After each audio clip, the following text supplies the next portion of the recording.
5. Come, can a man who attempts to find enjoyment in the very feeling of his own degradation possibly have a spark of respect for himself?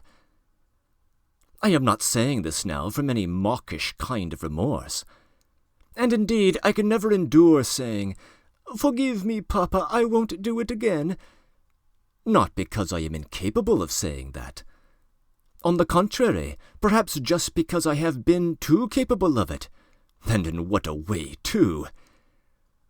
As though of design I used to get into trouble in cases when I was not to blame in any way. That was the nastiest part of it. At the same time, I was genuinely touched and penitent. I used to shed tears and, of course, deceived myself, though I was not acting in the least, and there was a sick feeling in my heart at the time.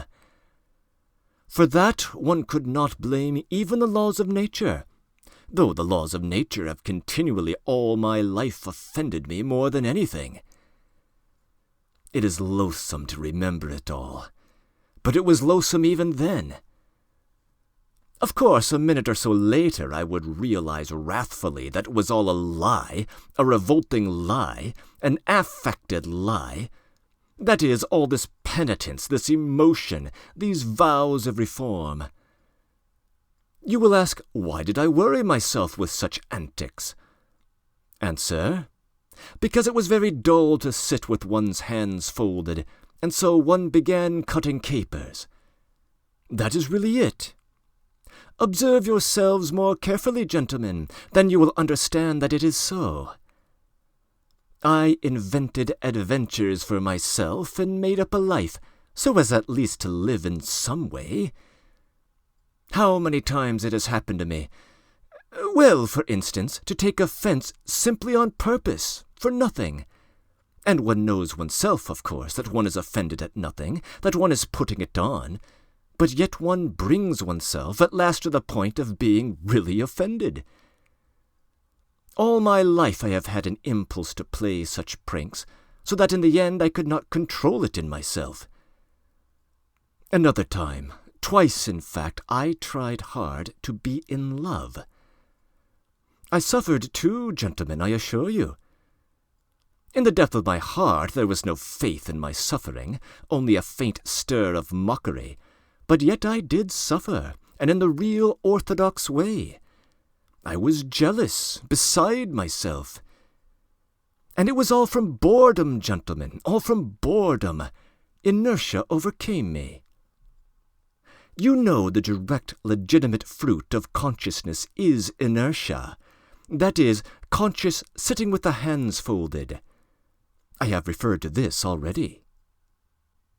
I repeat with emphasis, all direct persons and men of action are active just because they are stupid and limited. How explain that? I will tell you.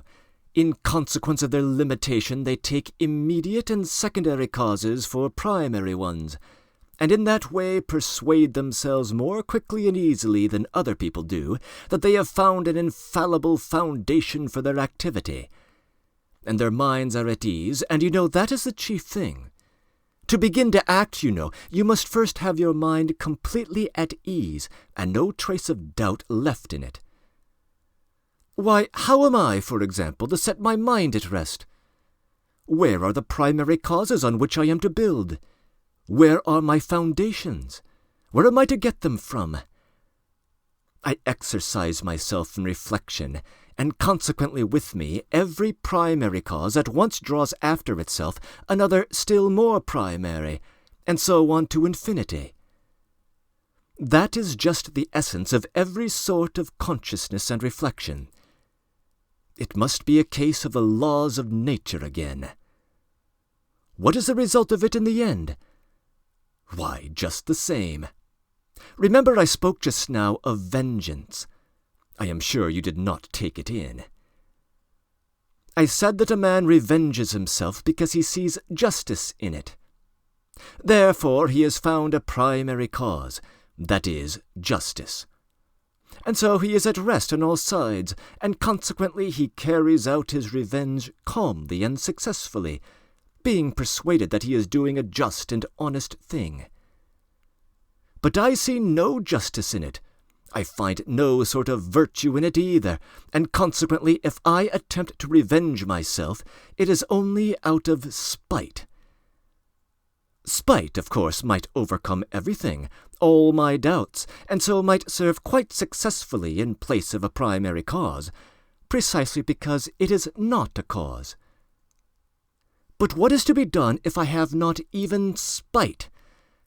I began with that just now, you know.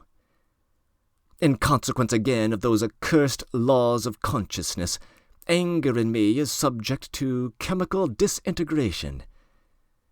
You look into it. The object flies off into air. Your reasons evaporate. The criminal is not to be found. The wrong becomes not a wrong but a phantom, something like the toothache for which no one is to blame.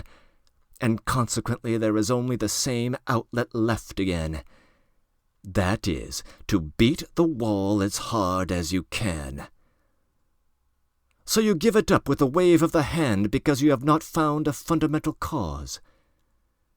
And try letting yourself be carried away by your feelings, blindly, without reflection, without a primary cause, repelling consciousness at least for a time. Hate or love, if only not to sit with your hands folded. The day after tomorrow at the latest, you will begin despising yourself for having knowingly deceived yourself. Result? A soap bubble and inertia.